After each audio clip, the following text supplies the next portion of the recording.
So, when it comes to like all this world building stuff, we've already talked about two important things that build culture, and that is language and religion. But what we got to talk about when it comes to language and religion and the culture itself is actually the landscape that the culture is built on. What do I mean by that? Obviously, right? The cultures and the practices of someone living in Norway are going to be a lot different than the culture and practices of someone living in Pakistan, or someone living in Australia, or someone living in Thailand, so on and so forth. All of these different places have very different weather patterns, different, general climates that dictate the kind of flora and fauna that are available there. And that means they dictate very different ways of human survival, aka the development of culture.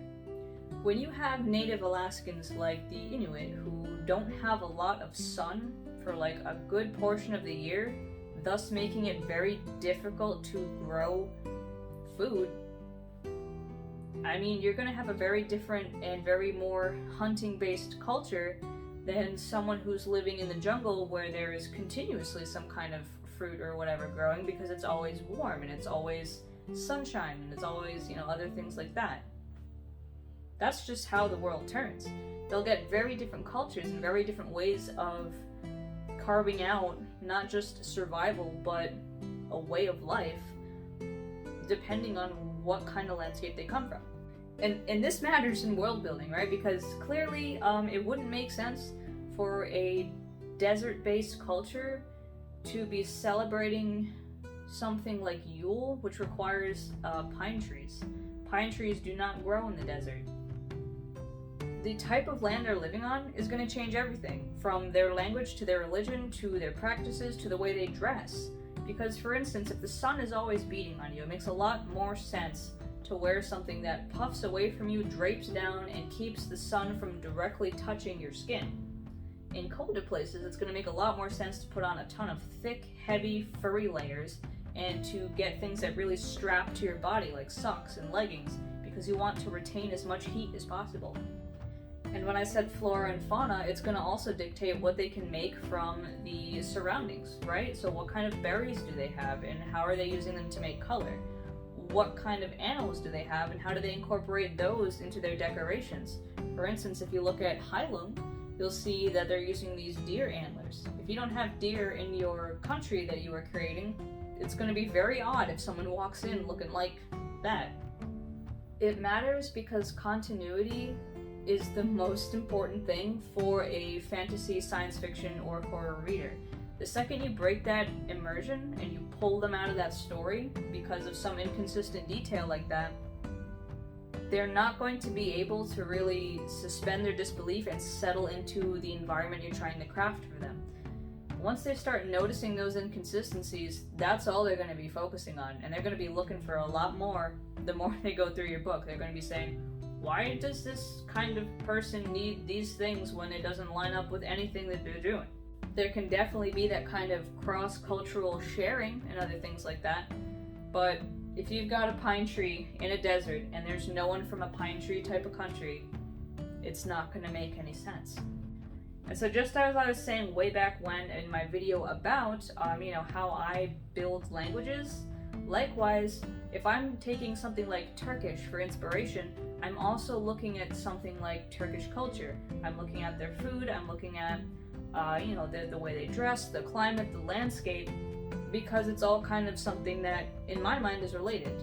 And if I'm looking at a desert country, because I want to build a desert country, I'm going to look at, what their language sounds like, how they go about their cultures and customs. I'm going to look at how their natural resources have dictated the way they move through their world. If I am taking, say, Germany as an example of a country that I'm building, it's going to be a place that has 4 seasons. And 4 seasons means that at one point, winter's going to come and all the vegetation's going to die. Knowing that people are very sun-based, because the sun gives them the life, right? It gives the plants the reason to grow. It gives that nice, warm, cozy weather, and it gives that bountiful harvest. That wintertime, as it has done throughout history, is going to signal a lot of spooky things. It's going to symbolize death. It's going to symbolize, struggle. It's going to symbolize like loss and lack, because now all you have is what you've grown, and if you didn't grow a lot, you're not going to survive that winter. It's going to signal a time of hunting, because if you run out of produce, you're going to have to get your food by hunting the animals that are out there. It's going to signal also a feeling of endurance, and that is what the pine tree was, especially for a lot of pagan cultures. Evergreens of any kind, be it holly, rosemary, pine trees, anything like that, symbolize the fact that there is still life in these dark times. That pine tree never loses its needles, unlike the other trees that lose their leaves. Therefore, that became their symbol of hope, and that, these things can endure the darkness, so can we. Meanwhile, if you go to a place like Hawaii that has never seen snow, you're going to get very different symbols. One of them in native Hawaiian beliefs being different kinds of whales. Whales were seen and still are seen, for those who practice these indigenous beliefs, as very cosmic ancient beings, ones that were like personal deities, and ones that had to do with the god of the sea and the open voyage. Being an island-based culture that doesn't see a lot of snow, any snow, it's going to have a wildly different culture and wildly different traditions and ways of organizing society than all of those wintry, four seasons cultures that we're so accustomed to seeing in Europe. I always try to borrow from the real world, because things aren't created in a vacuum, and frankly there's no need to reinvent the wheel. This world has more than you could ever need to build entirely new worlds and landscapes, just by looking around and seeing how people here today have already lived, developed, and expanded. So with that being said, I do implore you to kind of think really hard about what kind of climate, what kind of, flora and fauna, what kind of setting your story takes place in, because that's going to dictate a lot of different things when it comes to your characters, how they understand the world, how they practice their own life in the world, so on and so forth. But with that, I will see you guys around next week for a bit of mythology discussion, and I hope you have a great rest of your week. Bye! By the way, if you want to see these videos 2 weeks earlier, consider subscribing to my Patreon, where you not only get all these videos, but also recipe cards, specific deity profiles, and lots of other interesting things to look at. Video tiers start at $10 a month, so definitely consider checking it out.